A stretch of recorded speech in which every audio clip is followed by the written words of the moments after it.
आज भी करता चला जा रहा है। ये मेहनती पारिश्रमिक समाज फिर भी गरीब है। ये बुद्ध के पास इसका सॉल्यूशन था। बुद्ध है ए वेरी गुड सॉल्यूशन, और वो सॉल्यूशन ये था कि बुद्ध ने ये पहली दफा बताया पूरी दुनिया को कि you are not be poor by work, you are not poor because of your laziness. आप गरीब आलस के कारण नहीं हो, आपको गरीब बनाया गया है, क्योंकि आपको तो सिर्फ एक पाठ पढ़ाया गया है कि इस संसार में तेरा कुछ नहीं है। इस संसार में तू खाली हाथ आया है, खाली हाथ जाएगा। परमात्मा से नाता जोड़, जो माल खजाना है सो हमें दे दे। ये बात आपको समझ में आनी चाहिए कि किसने कही और किससे कही और कौन माला माल है इस देश में। अभी हमारे पूज्य बनते विश्वरतन जी भाषण वो बोल रहे थे, भिक्षु के रूप में, देशना के रूप में बोल रहे हो चाहे ना बोल रहे हो, लेकिन एक समाज सुधारक के रूप में जो वो बोलते आए हैं, उनकी वाणी से वही झलक रहा था कि आप हम गरीब नहीं है, मेहनत 100% करते हैं, धन 2 रुपया नहीं है। इसलिए बुद्ध कहते हैं कि इस रोग को ठीक करने के लिए पूरा जीवन मुझे लगा देना पड़ेगा। बुद्ध के बाद बुद्ध की श्रृंखला समाप्त होती है। सम्राट अशोक जैसे राजा ने पूरा जीवन लगा दिया। शुरुआत में भटके हुए थे, बाद में निग्रोध भिक्षु ने उनकी आंखें खोली तो कुएं बनवाए, नहर बनवाए, तालाब बनवाए, विश्वविद्यालय बनवाए, नालंदा विश्वविद्यालय, तक्षशिला विश्वविद्यालय, उदंतपुरी का विश्वविद्यालय, विक्रमशिला का विश्वविद्यालय, पल्लवी का विश्वविद्यालय, और देश में वो हालात पैदा कर दिए कि लोग विश्व गुरु कहने लगे इस देश को। दुनिया बैसाखी पूर्णिमा को जन्म लेना, बैसाखी पूर्णिमा को जन्म लेना, बैसाखी पूर्णिमा को संबोधि प्राप्त करना, बैसाखी पूर्णिमा को मृत्यु प्राप्त करना, दुनिया के इतिहास में किसी भी साहित्य में, किसी भी ऑथेंटिक ग्रंथ में, पूरे विश्व के अंदर राजकुमार सिद्धार्थ को छोड़ करके दूसरा आदमी आज तक पैदा नहीं हुआ जो बैसाखी पूर्णिमा को पैदा हो, बैसाखी पूर्णिमा को जो है जिसे संबोधि मिले और बैसाखी पूर्णिमा को ही उसकी मृत्यु प्राप्त हो जाए। ये 3 बात बुद्ध के जीवन की बहुत ज्यादा महत्वपूर्ण है। हमारे शरीर की रचना जो है, लोग बोलते हैं 5 तत्व से बनी है, बोलते चले आ रहे हैं। बहुत सारे लोग बोलते हैं आत्मा जन्म नहीं लेती, अमर है, मरती नहीं है। मैं लोगों से उनसे कहता हूं जो आत्मा की बात करते हैं। बुद्ध ने नहीं कहा कि आत्मा है, बुद्ध ने बोला निरंतर संसार परिवर्तनशील है, निरंतर जन्म से लेकर के आदमी मर रहा है, मरने वाला पैदा होने वाला दोनों सन्यासी, ब्राह्मण, जंगल सेवड़ा या कोई भी गिरीनामा, पुरीनामा, वेद का जानने वाला, प्राण का जानने वाला, राजनीतिक नेता हो, ब्राह्मण हो, पंडित हो, कोई भी मुझे ये बताए आत्मा अजन्मा है, जन्म नहीं लेती, केवल कपड़े बदलती है, जैसे शरीर बदलती है। तो मैं ब्राह्मणों से कहता किसी भी कुत्ते को मत मारो, हो सकता है उसमें तुम्हारे बाप की आत्मा प्रवेश कर गई हो। मैं गलत कह रहा हूं क्या? आप बोलो, आत्मा तो कपड़े बदलती है ना, शरीर बदलती है। हो सकता है भैंस को मत मारो, तुम्हारी नानी प्रवेश कर गई हो उसमें। क्यों? समझ में आ रहा है? भूल से किसी कुत्ते को भी मत मारो, हो सकता है तुम्हारा पाप प्रवेश कर गया हो उसमें। तब लोग बोलते हैं ऐसा, आप जो बोलते हैं मैं नहीं बोलता, आप बुलवाते हैं, आप बोलते हैं। 4 तत्वों से ये शरीर बना। अब ध्यान से सुनना, अग्नि बढ़ेगी तो परेशानी होगी। बुखार आ जाता नहीं है तो बर्फ की पट्टियां भिगो के सिर पर रखते हैं। आग बढ़ गई, आग बढ़ेगी तो ऐसा होगा। और आग अगर कम होगी तो पैरों की मालिश करो, ठंडा हो गया गर्म करो उसको। यानी आग का बढ़ना भी खतरनाक है, आग का घटना भी खतरनाक है। जल ज्यादा बढ़ेगा, बाढ़ आएगी। ये करुणा सागर बता रहे थे, ये सब डूब गया। और अभी नदी में जाके देखो, इस पार से उस पार चले जाओ, पानी बढ़ेगा तो नुकसान है, पानी घटेगा तो नुकसान है। हवा बढ़ेगी तो नुकसान है, हवा घटेगी तो नुकसान है। पृथ्वी फटेगी तो नुकसान है, पृथ्वी हरी भरी रहेगी तो नुकसान है। आप कहेंगे क्यों नुकसान क्यों बता रहा हूं? ये क्यों नहीं मैंने कहा कि खुशी बढ़ेगी, खुशी बढ़ेगी। अगर अग्नि बढ़ेगी तो शरीर के ऊपर तमाम प्रकार की तकलीफ होगी। इस पर ठंडा रखो, बर्फ रखो, ये रखो, वो रखो। 4 तत्व मिलकर के शरीर का निर्माण करते हैं। इसलिए बुद्ध बोलता है किसी भी तत्व का बढ़ना, किसी भी तत्व का घटना हमारे जीवन को मृत्यु के मोड़ पर लाके खड़ा कर सकता है। आप कहेंगे क्यों? श्वास आती है, श्वास जाती है। ध्यान से सुनना मेरे कई लफ्ज को। श्वास अगर आने के बाद नहीं गई तो वो आदमी जिंदा रहेगा। श्वास आने के बाद गई नहीं तो आदमी जिंदा रहेगा। कोई हाथ खड़ा करके बोलो को मरेगा कि जिंदा रहेगा? क्या होगा? मर जाएगा। श्वास आने के बाद गई नहीं तो आदमी मरेगा। और श्वास आई नहीं तो आदमी मरेगा। यानी श्वास जब तक आ रही है, श्वास जब तक जा रही है, तब तक क्रिया हो रही है। क्रिया हो रही है, कर्ता है, कर्ता से कर्म बन रहा है, कर्म से कर्म फल मिल रहा है। क्रिया कौन कर रहा है? क्रिया शरीर में हो रही है। श्वास आ रही है, श्वास जा रही है, दिल धड़कता है, दिल धड़कना अगर बंद कर दे तो मृत्यु हो जाएगी। शरीर ठंडा पड़ जाए तो मर जाएगा। शरीर में एकदम अग्नि पैदा हो तो मर जाएगा। शरीर यदि बिल्कुल मिट्टी हो जाए तो मर जाएगा। यानी जिंदा रहने के लिए श्वास का आना और जाना बहुत जरूरी है। इसलिए हम बुद्ध ने बोला सारे प्रवृत्ति को यदि जानना है, दुनिया को जानना है तो हमको अपने श्वास के आने जाने पर ध्यान देना होगा। जिस दिन हमको श्वास पर ध्यान देना आ जाएगा उस दिन हमारा अहंकार खत्म हो जाएगा, हमारा क्रोध खत्म हो जाएगा, हमारी व्यवस्था खत्म हो जाएगी। क्योंकि पल में अगर सांस नहीं आई तो हम मर जाएंगे, व्यर्थ में ही हमारी दुश्मनी चली जाएगी। बुद्ध कहता है अत्दीपो अपना दीपक आप करो, अपने आप को देखो। क्या मैं आम लोगों की तरह से इंसान नहीं हूं?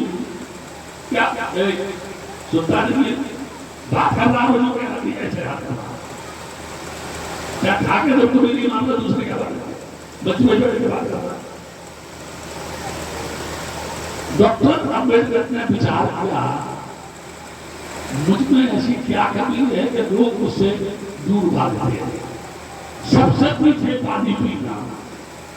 सोचो जिस बैलगाड़ी में गया उसे उतार दिया, पानी से धोया, अछूता ना।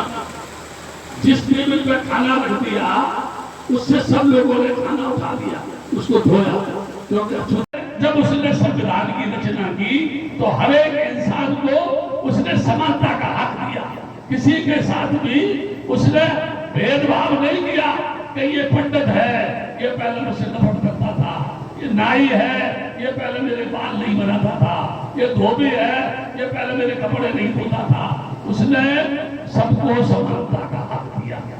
और जिसने सबको समानता का हक दिया, अगर लोग आज उसकी मूर्ति तोड़ते हैं, उसके चश्मे को तोड़ते हैं, उसके समाज को गाली देते हैं, तो वो मूर्ख है, ढोंगी है, पाखंडी है, मक्कार है, बदमाश है। आप कहेंगे क्यों? एग्जाम्पल देके बताऊंगा। ये जितनी महिलाएं बैठी हैं, अगर आप किसी भी देवी देवता की पूजा करती हो, मैं किसी से ये नहीं कहता मत करो, जिसको पूजना चाहते हो, लेकिन एक बात बताओ, अगर गलती से दाल में नमक ज्यादा पड़ जाए और उस दिन तुम्हारा संतोषी माता का व्रत हो, और जब पति या सास दाल खाए तो तुमको गाली देगी कि नहीं देगी? तुम्हारी पिटाई करेगा कि नहीं करेगा आदमी? क्या उस समय पर वो देवी तुम्हारी जगह पिटने के लिए आएगी कि छोड़ इसको, तू मुझ में डंडे मार, क्योंकि गलती इसकी नहीं, गलती मेरी है, मेरी पूजा की। किसी राम की, किसी कृष्ण की मूर्ति बोलेगा इस देश का प्रधानमंत्री, इस देश का गृह मंत्री, इस देश का शंकराचार्य, इस देश का ब्राह्मण, कोई भी उन मूर्तियों को लेकर विदेश में जाके बेचे तो 2% में भी वो मूर्ति नहीं बिकेगी। 2% में क्या वैल्यू है? कोई वैल्यू है? डॉक्टर अम्बेडकर ने संविधान बना करके जो बुद्ध के दर्शन को स्वीकार किया, उसने कहा बुद्ध का ही वो ज्ञान है जो बाबयान की कंदराओं की गुफाओं तक फैला हुआ था। ये पूरा देश मनीषी, मुझे इस देश का कोई भी शंकराचार्य, इस देश का कोई भी ब्राह्मण, रामायण, गीता, भागवत, पुराण, दर्शन का जानने वाला मुझे बताए, आज तक इस देश को आजाद हुए 75 वर्ष हो गई, कभी किसी भी महिला के मुंह में से तुमने किसी बच्चे को जन्म देते हुए देखा है क्या? बोलो, देखा है क्या? अगर सुनो, मैं मूर्खों से कह रहा हूं, उन पागलों से कह रहा हूं, उन पागलों की चर्चा कर रहा हूं, अगर मुंह से आदमी पैदा होता है, हाथ से छतरी पैदा होता है, पेट से बनियान पैदा होता है, पैरों से शूद्र पैदा होता है, तो एक पाखंडियों, बदमाश, लुच्चे और लफंगों, तुमको किसी भी औरत से शादी करने की कोई आवश्यकता नहीं है, क्योंकि संतान आपको पैदा होगी, मुंह से पैदा होगी, पेट से पैदा होगी, उसके लिए जन्म लेने के लिए किसी और औरत की आवश्यकता नहीं है क्या?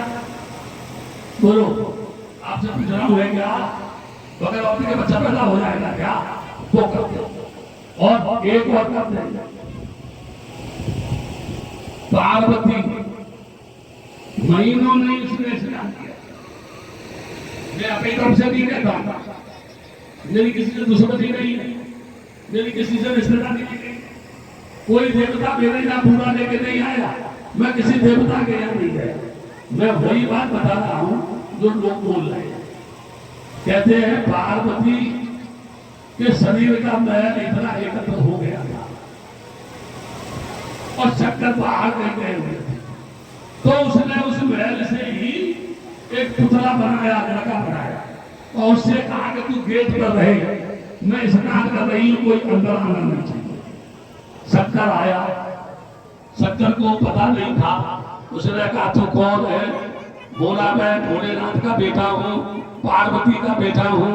बोले मैं अंदर नहीं आपको जाने दूंगा, क्योंकि मेरी मां स्नान कर रही है, उसने मुझसे इनकार किया हुआ है। उसने त्रिशूल लिया, मारा, उसकी कब्र कर दी। ऐसी बात सही है गलत है? मुझे बोलो, ये बात सही है गलत है? लोग बोलते हैं, कथाओं में लिखा है, वेदों में, शास्त्रों में, पुराणों में लोग बताते हैं ऐसा है। तो शंकर ने कहा उत्तर दिशा में जो मिले उसको पकड़ के लिया, हाथी मिला और हाथी की गर्दन काट करके उस लड़के के सिर पर रख दी। अब मूर्खों से पूछो, इतना मैल था उसके शरीर पर, क्या उस महल को रगड़ने से एक बच्चे को पैदा कर दिया? बड़े कमाल की बात है, कमाल की बात है कि नहीं? फिर गोबर में से आदमी पैदा हो जाता है, मछली के पेट में से आदमी पैदा हो जाता है, मकड़ी के पेट में से आदमी पैदा हो जाता है, तो इन पागलों से पूछो, अरे क्या जरूरत है ब्याह शादी करने की, ये तो सब ऐसे ही हो जाता है। गोबर लो और गोबर का पुतला बनाओ, फूंक मार दो, आदमी बन जाएगा। बुद्ध ने बोला, बुद्ध ने क्या बोला? मैं आपकी तरह से इंसान हूं, मैं आपकी तरह से माँ बाप की संतान हूं। सारे देश के भगवानों ने बोला मैं सृष्टि का मालिक हूं। लोग बोलते हैं राम इस देश की आत्मा है। मैं तो ये कहता हूं राम तुम्हारा बाप है। रात दिन पूजा करो, मुझे क्या तकलीफ होगी? मेरी कोई झगड़ा भी नहीं, मेरी कोई लड़ाई भी नहीं। लेकिन एक बात कह रहा हूं, राम घट घट में व्यापक है। राम हर घट के अंदर है। तो चोर भी राम है, जेबकट भी राम है, बदमाश भी राम है, गुंडा भी राम है, लफंगा भी राम है, हत्यारा भी राम है। मैं नहीं कह रहा, शास्त्र कह रहे, क्या कह रहे? राम घट घट में व्यापक है। और फिर क्या बोलते हैं? वो सृष्टि का मालिक है, उसने दुनिया की रचना की है। इतना महान व्यक्ति जिसने दुनिया बनाई, जो इस देश की आत्मा, जिसके पीछे लोग झगड़ा कर रहे हैं, हमारे देश के साधु कह रहे हैं राम कहना पड़ेगा। अगर नहीं कहेगा तो जो राम नहीं कहेगा उसे हम काट डालेंगे। केवल वही लोग इस देश में रहेंगे जो हमारी बात के अनुसार राम राम करेंगे। ये गुंडागर्दी नहीं है। बोलो, आप दूसरे लोगों की हत्या करके तो राम की पूजा कौन करेगा? जब जब आदमी काट डालेंगे वही आदमी रह जाएंगे आपके जानने वाले। तो आप राम के आदेश की खुद हत्या कर रहे हैं। जो मानने वाले हैं, अगर नहीं मानने वालों को आप बताएंगे कि राम क्या थे, तो लोग वो भी तो माने। दौड़ता है। अब बताओ, मेरे को समझो, हाथ खड़े करके बताओ। सोने का हिरन जिसके पीछे राम गए उसको मारने के लिए, तो सोने का हिरन दौड़ता है क्या? सोने में कभी आग लगती है क्या? इन पाखंडियों से ये पूछो कि हनुमान ने लंका में आग लगा दी, सोने की थी, वो जल गई, तो क्या वो सोने की लंका तुम्हारे बाप ने बनाई थी? तुम कहते हो कि सोने की लंका। मैं ज्यादा नहीं कहना चाहता, ये देश मुझे प्यारा है। मैं कहता हूं आदमी आदमी से प्यार करे, आदमी आदमी का सम्मान करे, आदमी आदमी के लिए जिए, आदमी आदमी के लिए मरे। आदमी जिस दिन आदमी के काम आएगा, आदमी जिस दिन आदमी के लिए मरने को तैयार होगा, तब किसी को कोई दुख नहीं होगा, तब किसी को कोई तकलीफ नहीं होगी। प्रत्येक की बेटी मेरी बेटी है, ये भावना होनी चाहिए। दूसरे की माँ मेरी माँ है, ये भावना होनी चाहिए। जब हर व्यक्ति हर माँ को अपनी माँ समझ के पूजेगा, हर व्यक्ति दूसरे की बेटी को अपनी बेटी समझ के प्यार करेगा, तो न किसी के साथ बलात्कार होगा, न किसी की बेइज्जती होगी, न कभी कोई झगड़ा होगा, न राम के पीछे झगड़ा होगा, न कृष्ण के पीछे झगड़ा होगा। ये आपस में ही लड़ रहे हैं। न रामिया कहने आ रहा है कि तुम मेरा नाम लो, न कोई देवता यहाँ आ रहा है कि तुम मेरा नाम लो। व्यर्थ में ही ये पाखंडी जो बदमाश है, जो कहते हैं हमारे पास हथियार है, हम हथियार से काट डालेंगे, तब तुम ऋषि मुनि नहीं हो सकते, तुम सन्यासी नहीं हो सकते, तुम साधु नहीं हो सकते, तुम हत्यारे हो सकते, पाखंडी हो सकते हो, गुंडा हो सकते हो, बदमाश हो सकते हो, लेकिन शरीफ नहीं हो सकते। उसके लिए चरित्र चाहिए, ईमानदारी चाहिए, सीध चाहिए, सदाचार चाहिए। मैं अपनी बात समाप्त करता हूँ। आप सबका मंगल हो। और वो प्रश्न ये था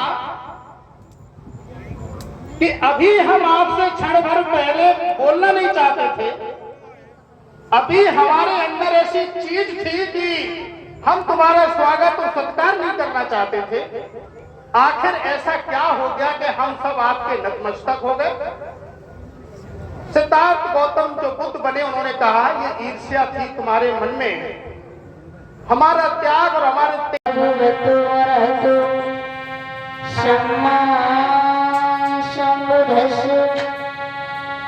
नमो तस्य भगवतो अरहतो सम्मा संबुद्धस्य। नमो तस्य भगवतो अरहतो सम्मा भस्म बुद्धं शरणं गच्छामि धम्मं शरणं गच्छामि संघं शरणं गच्छामि द्वितीयं बुद्धं शरणं गच्छामि धम्मं शरणं गच्छामि संघं शरणं गच्छामि तृतीयं बुद्धं शरणं गच्छामि धम्मं शरणं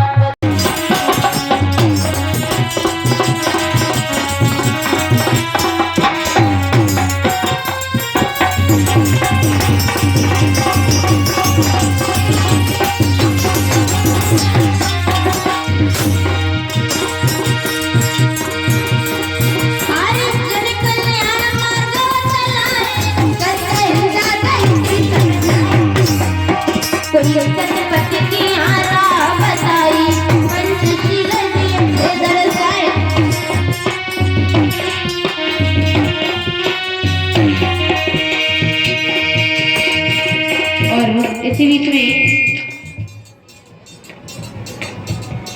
आदरणीय चाचा जी सीएल गौतम जी ये हम सभी लोगों को 100 मुद्राओं से सम्मानित कर रहे हैं। तथागत सुख शांति सील प्रदान करें, सील हमेशा इसकी रक्षा करें, यही आशा अभिलाषा आकांक्षा करते हैं।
प्रेम से बोले भगवान बुद्ध की, बोले सिद्धोदर महाराज की, बाबा साहेब की, बोले पंचशील दरबारी की। ये 100 मुद्राओं से सम्मानित कर रहे हैं। तथागत सुख शांति सील प्रदान करें, सील हमेशा इनकी रक्षा करें, यही आशा अभिलाषा आकांक्षा करते हो।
जो कि नीले रंग का होता है, बड़ा ही विश्वास का प्रतीक बताया जाता है। तो कहना है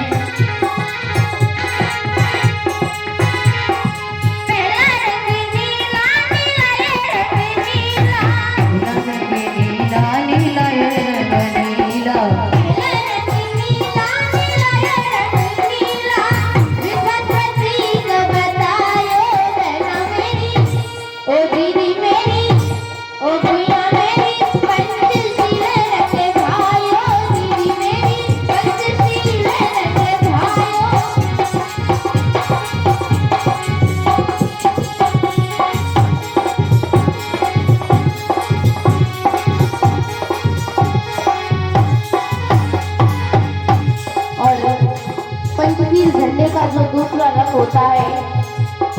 वो पीले रंग का होता है, बड़ा ही पवित्र का प्रतीक बताया जाता है।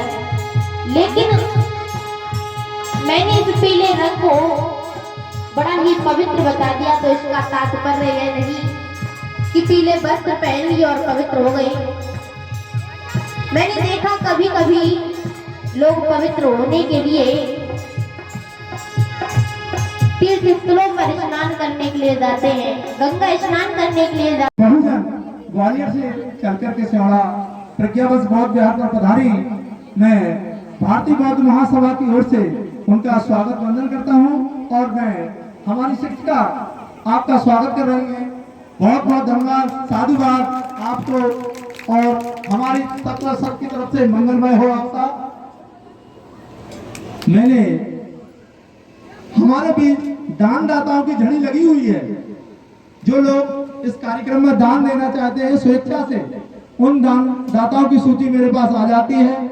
मैं इसी क्रम में नूरोपुरा से बाबूराम गोयल जी, जो पूर्व प्राचार्य पद से रिटायरमेंट हुए हैं, वर्तमान में उनकी पुत्र वधू नूरोपुरा पंचायत से सरपंच के पद पर आसीन है। मैं वो हमारे अतिथि हैं और मैं डॉक्टर यशवंत से अनुरोध करूंगा कि पहले उन्हें पुष्पमाला पहना करके उनका स्वागत करें। दुखियों को है गले लगाया और हम तुम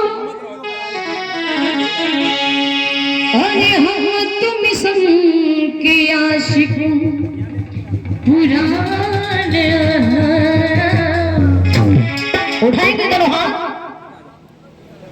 क्योंकि अरे भैया को कहते हैं ना कि आजकल जैसे कुर्सी मिल जाती है ना तो गुमान तो थोड़ा ही जाता है। कुर्सी मिल गई तो इतना भी गुमान नहीं होना चाहिए। जिनकी बदौलत हम लोग बैठे हैं उन्हीं के लिए उठाएंगे दोनों हाथ और बोलेंगे मिलके कि हम दीवाने सब दीवाने प्रीति मिलके, हम दीवाने तुम दीवाने सब दीवाने बाबा की मिलके।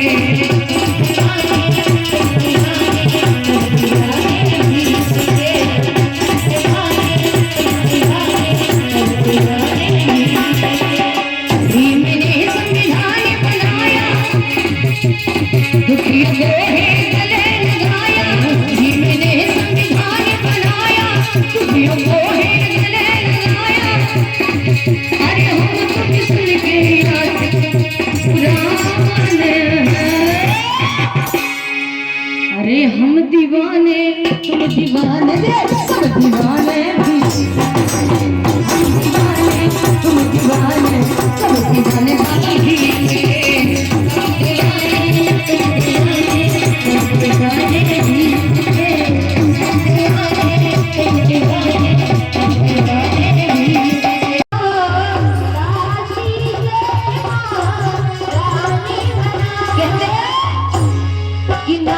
सम्मान दिलाया और दासी से महारानी बनाया।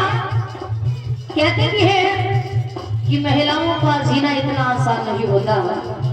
अरे महिलाओं का जीना इतना आसान नहीं होता अगर इसी धरती पर वो भीम जैसा पुत्र अगर पैदा नहीं होता। ये घूंघट की आड़ में रोती हमारी माताएं। एक समय तो वक्त वो था कि इस देश में घूंघट प्रथा चल रही थी, सती प्रथा चल रही थी। बेटी की शादी होने के बाद, लेकिन आज भी घूंघट प्रथा, मार लम्बा घूंघट।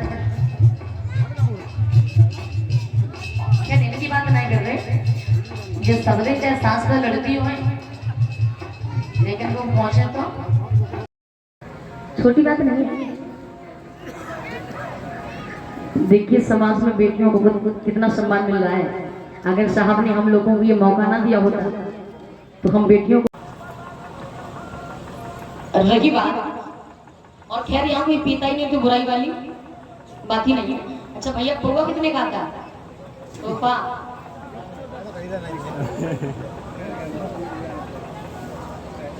भाई चोर की दाढ़ी में तेरे का कुछ बोल रहे तो कुछ नहीं बोल रहे,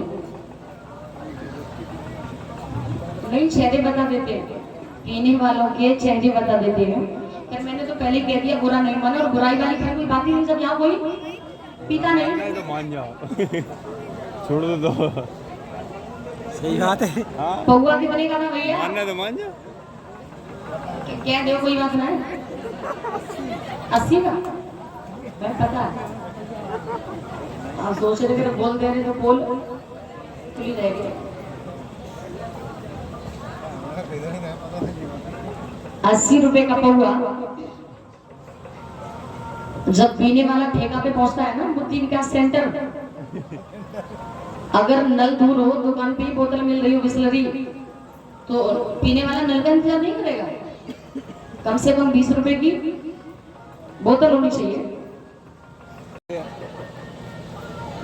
चकना अगर 1 से 2 भी हुए भैया, 10 रुपए वाली पुड़िया में ज्यादा नमकीन निकलती नहीं है। अगर 2 भी हुए तो 20 रुपए की नमकीन, तो फिर डायरेक्ट तो नहीं लगा जाएंगे, किसमें करके पिएंगे। कितनी खुश है।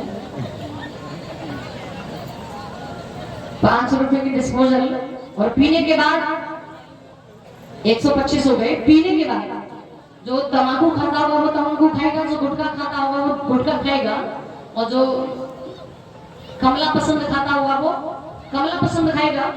कमला पसंद आपके चलता है? नहीं कोई बात नहीं। राजश्री राजश्री कितने की आती? 40 की 40 की। 5 4 5 20 एगो काम।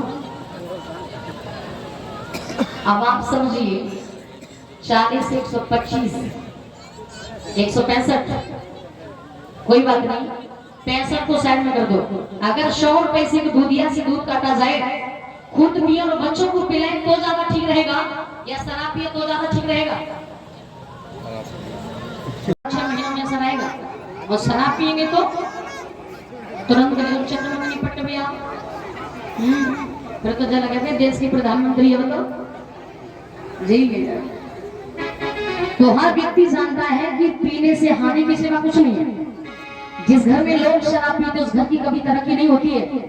खुद का सम्मान बेच देते हैं, बच्चों का भविष्य खराब कर देते हैं, और पत्नी का ईमान बेच देते हैं। पीते खुद है लेकिन सबको सर्विस किसकी होती है? हमारी पार्टी की। तो हर व्यक्ति जानता है पीने से हानि किसी का कुछ नहीं। लेकिन मैं आपको बता दूं, शराब पीने से फायदे भी है। फायदे, हाँ साहब के बड़े सुपुत्र, बड़े छोटे बड़े। अब आप समझिए शराब पीने के फायदे। आप लोग सोच रहे होंगे मैं फायदे बताऊंगी तो ये लोग और ज्यादा पीना सीख जाएंगे। अरे नहीं, हमारे यहाँ फायदे वो मिलेंगे जो एक बार ध्यान से सुनेगा। और भैया नेकुली नाक वाले हुए ना, मतलब इज्जत वाले, तो आज से पीवो बंद। कितनी माताएं चाहती हैं ये लोग जो पीते वो पीना बंद कर दे? जरा हाथ उठाएं। पक्की बात, सभी परेशान है क्या? बिल्कुल परेशानी नहीं तो झेलनी पड़ती है ना। शराब पीने का पहला फायदा शैलेंद्र भैया, शराब पीने का पहला फायदा, शराबियों के घर में कभी चोरी कभी नहीं होती। क्यों?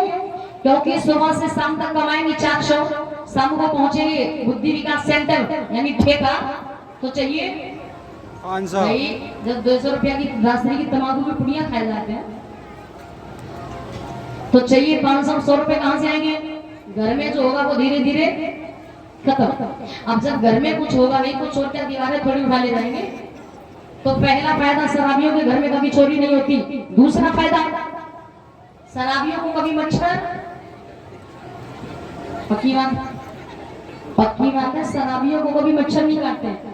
भाई नशा में इतने धुत हो जाते हैं, को ये नहीं पता चलता कि इंसान काट रहे हैं मच्छर काट रहे हैं। तो दूसरा फायदा मच्छर नहीं काटते। तीसरा फायदा, शराबियों पे कभी बुढ़ापा नहीं आता। क्यों? 18-20 साल के हुए पीना सीख गए और ऐसी संगति पा गए, बहुत हद से ज्यादा पीना सीख गए। 20-25 पार किए, हद से ज्यादा पीना सीख गए। अब बाजार जा रहे, चौराहा पार करना चाह रहे, नशे में इतने धुत हैं, चौराहा पार करना चाह रहे, सामने से गाड़ी आ गई, चौराहा पार तो नहीं कर पाए गाड़ी के नीचे, उठाई जोरा प्रत्यंतम शरणं गच्छामि, काम खत्म। 60-80 साल में पहुंची नहीं पाए तो बुढ़ापो आतो। लेकिन सबसे बड़ा फायदा शराबियों की सेवा। भैया तुम तो नहीं पीते हो, तो शरीफ इंसान है। सबसे बड़ा फायदा शराबियों की सेवा बहुत होती है। वो सेवा पता है कौन करते हैं? अरे जो गलियों के शेर होते हैं ना, लंबी पूंछ वाले, कौन? अब जी हम कैसे कहते हैं, पता साधु पिए तो ये सत्य है। ये कुत्ते जो होते हैं ना, इनके डियर फ्रेंड होते हैं। हम आपको कुत्ते काट लेंगे लेकिन इनको हाथ चाटने वाले। हाँ पे जानते थे हाई परिवार के मैं आई हूँ ग्वालियर से, और आप लोगों के बीच में क्यों आई हूँ, इसकी एक वजह है, एक कारण है। जैसा कि अभी दीदी बता रही थी, मुझे बहुत अच्छा लगा। मैं पहली बार दीदी को आज देखा, सुना, बहुत खुशी हुई। इतनी बुलंद आवाज में अपने महापुरुषों की विचारधारा को आगे बढ़ाने का काम करती हैं। ये बहुत हिम्मत वाली और बहुत गर्व की बात होती है। तो मैं चाहूंगी कि आप दीदी का और उनके पूरे टीम का एक बार जोरदार तालियों से स्वागत करें। आज जो यहाँ पर बुद्ध कथा जो कार्यक्रम रखा गया है, तथागत गौतम बुद्ध वो महापुरुष थे जिन्हें पूरी दुनिया में, पूरे विश्व में माना जाता है। क्यों माना जाता है, क्या कारण है? तथागत के आगे हर कोई नमन करता है, हर कोई झुकता है। उन्होंने ऐसा क्या किया जो पूरी दुनिया उनको मानती है? क्या किया उन्होंने? तथागत गौतम बुद्ध ने मानवता के लिए, मानव कल्याण के लिए, उनके जीवन में जो दुख है उस दुख के निवारण के लिए इस संसार को धम्म दिया। क्या दिया? धम्म, जो हमारे मानव जीवन के लिए बहुत हितकारी, लाभकारी है। तथागत गौतम बुद्ध ने धम्म में, और उन्होंने मानव कल्याण के लिए, मनुष्य के लिए 5 शील दिए। क्या दिए? 5 शील, जिसे हम पंचशील कहते हैं। पहला शील कौन सा बताया तथागत गौतम बुद्ध ने? कि हमें कभी भी अकारण प्राणी हिंसा नहीं करनी चाहिए। अकारण, अगर कोई कारण है तो प्राण हिंसा करनी चाहिए, हमें नहीं करनी चाहिए, और दूसरों को भी नहीं करने देनी चाहिए। दूसरी चीज तथागत गौतम बुद्ध ने बताई शील में कि हमें कभी भी चोरी नहीं करनी चाहिए और ना किसी दूसरे को करने देनी चाहिए। तीसरी चीज उन्होंने बताई कि हमें कभी भी किसी पराई बहन बेटी को गलत नजर से नहीं देखना चाहिए, व्यभिचार नहीं करना चाहिए। चौथी चीज उन्होंने बताई कि हमें कभी भी चोरी, निंदा, चुगली, चपाटी, झूठ नहीं बोलना चाहिए। और पांचवी चीज सबसे महत्वपूर्ण कि मनुष्य को हर प्रकार के नशीले पदार्थों से क्या रहना चाहिए? दूर। ये 5 चीजें मनुष्य के जीवन के लिए बहुत उपयोगी, हितकारी, लाभकारी है। बताइए कि अगर हम प्राणी हिंसा नहीं करेंगे, चोरी नहीं करेंगे, व्यभिचार नहीं करेंगे, झूठ नहीं बोलेंगे, नशीले पदार्थों से दूर रहेंगे, तो हमारा जीवन सुखी होगा? होगा कि नहीं होगा? सबका सुखी होगा। मनुष्य का जीवन इन 5 शीलों को अगर धारण करता है कोई भी प्राणी, तो हमेशा सुखी रहता है। लेकिन मानव जीवन को चलाने के लिए एक और बहुत उपयोगी चीज है, बहुत जरूरी चीज है, जो हम सभी के लिए हमारे पास होना बहुत जरूरी है। वो क्या चीज है? वो चीज है पैसा। बिना पैसे के इंसान का जीवन चल सकता है? चल सकता है? बात को मानते हैं? कितने लोग मानते हैं कि पैसा बहुत जरूरी है? बहुत जरूरी है। तो ये जानना भी बहुत जरूरी है, बल्कि बेहद जरूरी है कि पैसा आता कहां से है। कहां से आता है पैसा? हमारे बहुजन समाज के पास कहां से आता है पैसा? यहाँ पर अधिकांश ग्रामीण लोग बैठे, ग्रामीण क्षेत्र से आए हुए भाई बहन बैठे हैं। तो हमारे ग्रामीण भाइयों के पास, बहनों के पास पैसा आता है जमीन जायदाद से, खेती बाड़ी से आता है, वहीं से तो आता है। और दूसरा पैसा कहाँ से आता है? जिनके बड़े बड़े मिल चल रहे हो, उद्योग हो, कारखाने हो, फैक्ट्री हो, वहां से पैसा आता है, यानी बड़े बड़े व्यापार हो जिनके। और तीसरा पैसा कहाँ से आता है? नौकरी से आता है दादा। ये 3 स्रोत है जहां से पैसा हमारे पास आता है। पहला है जमीन जायदाद, दूसरा है व्यापार और तीसरा है नौकरी। तो हमारे लोगों के पास ये इतने सारे हमारे भाई बहन बैठे, वो लोग हाथ ऊपर करें जो लोग सरकारी नौकरी करते हैं। गिने चुने हाथ ऊपर हुए। प्राइवेट लोग जो हाथ, मतलब जो सरकारी या प्राइवेट नौकरी करते हैं वो लोग हाथ ऊपर करेंगे। अभी भी संख्या नहीं बढ़ी, यानी कि हमारे पास नौकरी, और नौकरी लगती कब है? जब पढ़ाई लिखाई होती है, शिक्षा होती, तभी तो लगती है। और हमारे समाज के बच्चे आज कहाँ पढ़ते हैं? सरकारी स्कूलों पढ़ते हैं कि नहीं पढ़ते? गांव में हमारे बच्चे कहाँ जाते हैं पढ़ने के लिए? सरकारी स्कूलों में। और सरकारी स्कूलों की आज क्या स्थिति है?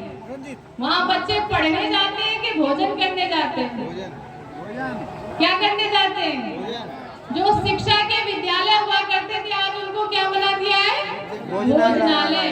तो वहाँ पढ़ाई लिखाई नहीं होती। तो आगे चल के क्या ये उम्मीद है कि इस पढ़ाई से हमारे बच्चों की नौकरी लग जाए? दूसरी चीज है व्यापार। तो कितने ऐसे लोग हैं जहाँ इनके मिल चल रहे हो, कोई बड़ी बड़ी फैक्ट्री हो, किसी की है कोई व्यक्ति?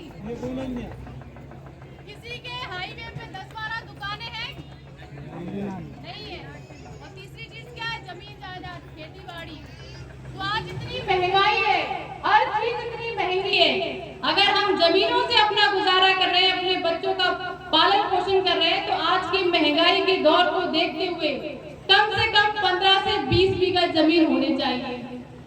यहाँ इतने सारे हमारे भाई बहन बैठे हैं, बच्चे बैठे हैं। आप लोगों का तो आधे से ज्यादा जीवन गुजर गया, लेकिन इन बच्चों का तो अभी शुरू होना है।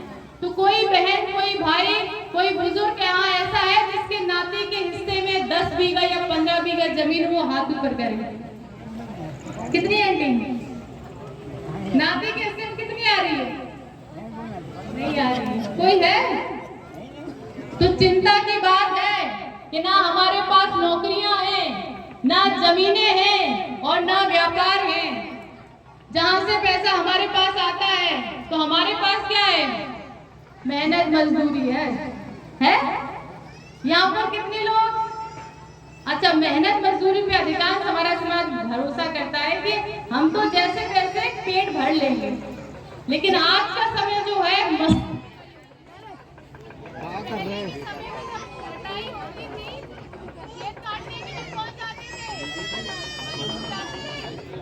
आज खेतों में कटाई किससे होती है? हार्वेस्टर मशीनों से। मशीनों से। पहले जब रोड डलती थी, वहाँ बहुत सारे हमारे भाई बहन मजदूरी करते हाँ थे, यार। उनको रोजगार मिल जाता था। आज रोड किससे डलते हैं? मशीनों से। आज का समय मशीनों का युग है, तो आने वाले समय में क्या हमें मजदूरी मिल जाएगी, इसका हमें भरोसा है? नहीं है भरोसा, लेकिन हमें भरोसा है। इसलिए हम ज्यादा सोचते विचारते नहीं है, भविष्य की हम ज्यादा चर्चा नहीं करते। कोई बात नहीं अगर नौकरी नहीं लग रही है, कोई बात नहीं अगर जमीन जायदाद नहीं, कोई बात नहीं अगर व्यापार नहीं है, ठीक है, दे दे के अगर मिल जाएगी मजदूरी तो ठीक है, नहीं तो कोई, हम तो जाना चौथ कहिए दे चुनो देगो। ऊपर वाला भूखा जगाता जरूर है, लेकिन भूखा सुलाता नहीं है। सही बात है। लोग क्या कहते हैं? जाने चौथ कहिए दे चुनो देगो। तो हम किसके भरोसे हैं? किसके भरोसे हैं? ऊपर वाले। अच्छा, ऊपर है कौन? किसने देखा है और कौन देख के आया है कि ऊपर कोई बैठा है जो हमारे बच्चों का पालन पोषण करेगा, उनकी हिफाजत करेगा, उनके जरूरतों को पूरा करेगा? कोई देख कर आया है? और जो ऊपर चला गया, कब गया? जिंदा में गया कि मरने के बाद? कब गया आंटी? मरने के बाद गया। और मरने के बाद वो कभी वापस आया? कभी बताने आया कि मैं अच्छे मजे में रह रहा हूँ, कोई कमी नहीं है, बढ़िया नौकर चाकर मेरे सुख सुविधा में लगे, बढ़िया अच्छे रह रहा हूँ, कोई बताने आया? व्यक्ति जो मर जाता वो वापस आके बताता नहीं है और जिंदा वहां जाता नहीं है। तो हमें किसने बताया कि ऊपर वाला ने सब कुछ हमारे लिए व्यवस्था कर रखी है, कि ऊपर वाले ने चोंच ली है तो वो चुनाव भी देगा? किसने बताया हमें ये? किसने बताया? ये बताया हमारे समाज में एक वायरस है, उस वायरस का नाम है, क्या नाम है? क्या नाम है?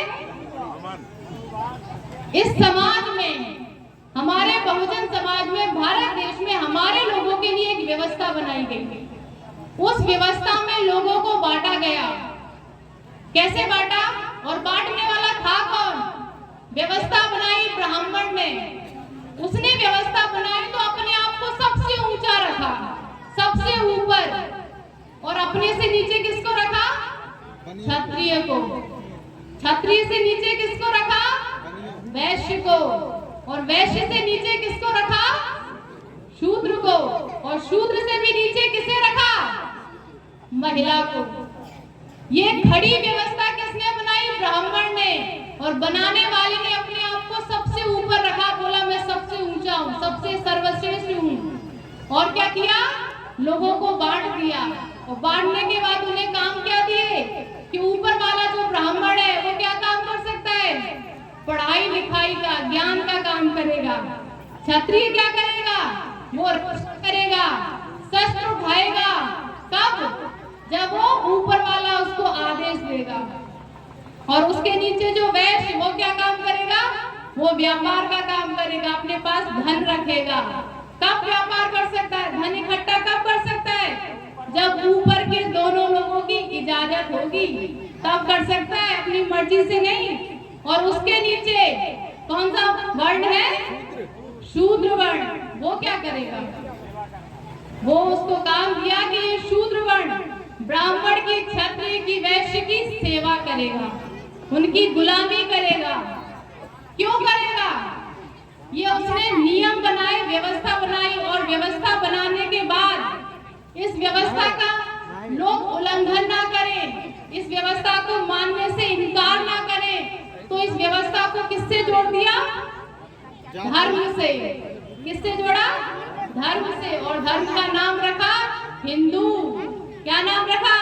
हिंदू धर्म। और धर्म कौन बनाता है? भगवान। तो उन्होंने कहा कि ये व्यवस्था बनाई है भगवान ने, तो भगवान की आज्ञा का पालन तो करना पड़ेगा। भगवान ने जो नियम बनाया उसका पालन करोगे तो बढ़िया अच्छे से रहोगे और अगले जन्म में कहाँ जाओगे? अच्छे वर्ल्ड में पैदा होगे, स्वर्ग में जाओगे, वहां तुम्हें सारी सुख सुविधाएं मिलेंगी। और अगर इस व्यवस्था का पालन नहीं किया, भगवान की आज्ञा का पालन नहीं माना, तो फिर कहाँ जाओगे? नरक में जाओगे। और नरक में क्या बताया कि नरक में जाओगे तो वहां तुम्हें पकोड़े तले जाएंगे, अलग अलग प्रकार के तुम्हें ऐसे तुम्हारे ऊपर कष्ट डाले जाएंगे कि तुम्हारी रूह कांप जाएगी। नरक का जब विचार आता है लोगों के दिमाग में तो उनके ऊपर बड़ी संकट की घड़ी उनको याद आ जाती है कि नरक में जाएंगे तो हम पे कष्ट होंगे, हमको यातनाएं दी जाएंगी। तो स्वर्ग और नरक ये किसने बताया हमें? उसी ब्राह्मण ने। और इस व्यवस्था को किससे जोड़ दिया? उसने। मैं आप लोगों को दो चीज बताऊंगी, पहली शुद्धिकरण और दूसरी हरिजन। जो हरिजन लोग होते हैं, क्या बताया उसने कि ये शूद्र वर्ण के लोग होते हैं। ये हरिजन शब्द की जो इतना बड़ा बोलबाला हमारे समाज में किया गया, ये हुआ कैसे? ये हुआ एक व्यवस्था बनाकर। हमारे समाज में शूद्र वर्ण में हमारे लोगों के लिए एक प्रथा बनाई गई, जिस प्रथा को कहते थे देवदासी। देवदासी प्रथा में क्या होता था कि ब्राह्मण लोग जिन्होंने ये व्यवस्था बनाई, वो हमारे समाज में जब भी हमारे गली मोहल्ले में, गांव में आते थे, और जिस घर में अगर सुंदर बेटी देख ली, कोई महिला देख ली, तो क्या कहते थे कि इस पर भगवान की नजर आ गई है। भगवान ने मुझे सपना दिया है, क्योंकि भगवान का मैं सेवक हूँ, भगवान के करीब रहता हूँ, तो भगवान ने मुझे सपना दिया है कि इस बेटी पे मेरी नजर आ गई है तो इसको भगवान के पास रहना होगा। भगवान कहाँ रहते हैं? घर में रहते हैं कि मंदिर में रहते हैं? कहाँ रहते हैं? मंदिर में रहते हैं। घर में भी रहते हैं तो उनके लिए अलग से मंदिर बनाया जाता है, उसी में भगवान रहते हैं।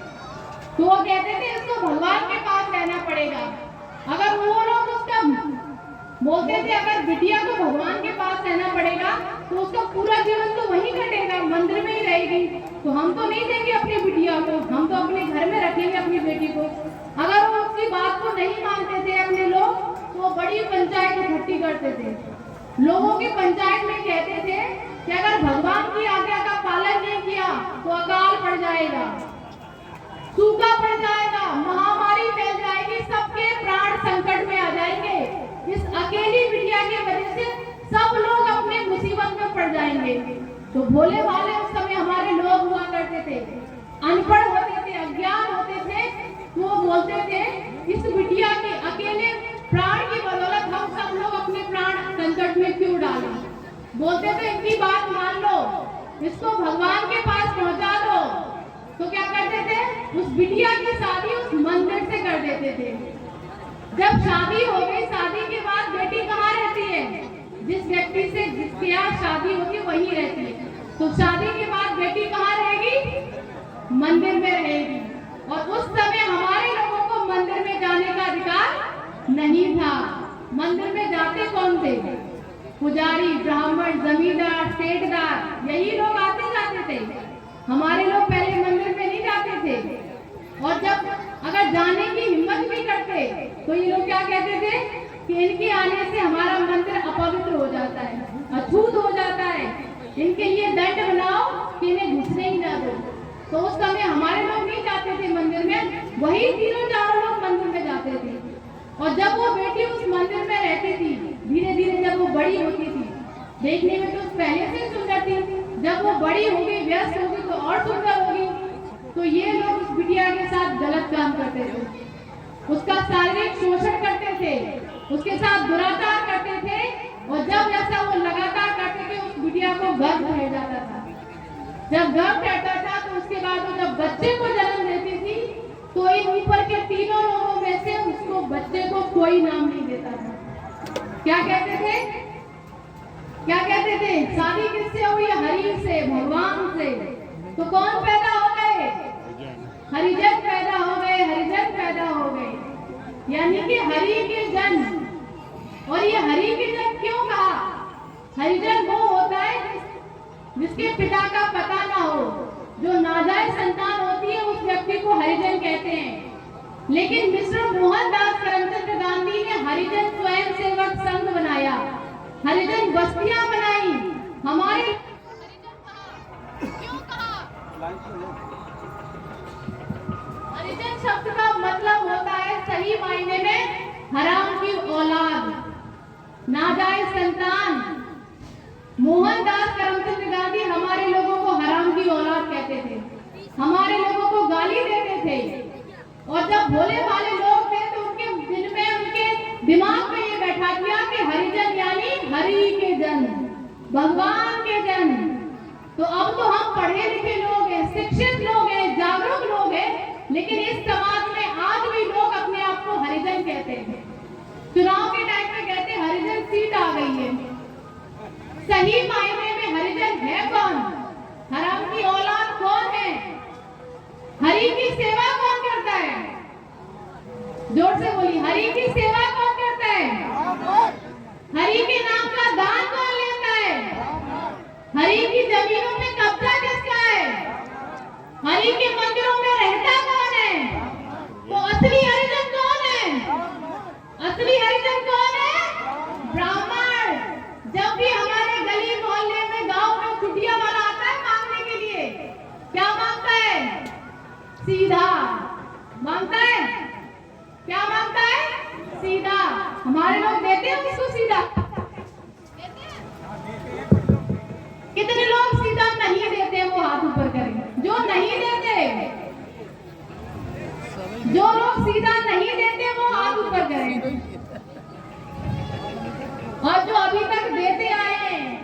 उनसे मैं ये कहना चाहूंगी कि जो इतने पीढ़ियां गुजर गई हमारी, जिनको हम सीधा सीधा लगा के देते आए हैं, और जो सीधा मांगने के लिए आते और कहते हैं माई धन देने से धन बढ़ता है, कहते हैं, बोलते नहीं, धन देने से धन बढ़ता है। तो किसका धन बढ़ता है, लेने वाले का कि देने वाले का? किसका बढ़ता है, लेने वाले का। तो हम देते हैं कि लेते हैं, क्या करते हैं, देते हैं। तो आज तक हमारा कभी बढ़ा नहीं बढ़ा। और जो सीधा मांगने आ जाता है, ना उसको खेत में जाने की जरूरत, ना उसको हल जोतने की जरूरत, ना उसको काटने छाटने भटकने की कोई जरूरत नहीं। इसको सीधा इसलिए कहते हैं क्योंकि जो हमारे घर में महिलाएं जब सीधा मांगने आता है वो पंडित, तो थाली लेती है, उसमें क्या रखती है, तेल नमक सब कुछ मिर्ची मसाला जो भी कुछ होता है लगा के रखती है, और उसमें रखती है 100 का 10-50 जो भी उनमें बन जाए 10 का नोट तो जरूर रखती है, और सीधा सीधा उसको लगा के देती है। इसीलिए इसको क्या कहते हैं, सीधा। क्या कहते हैं,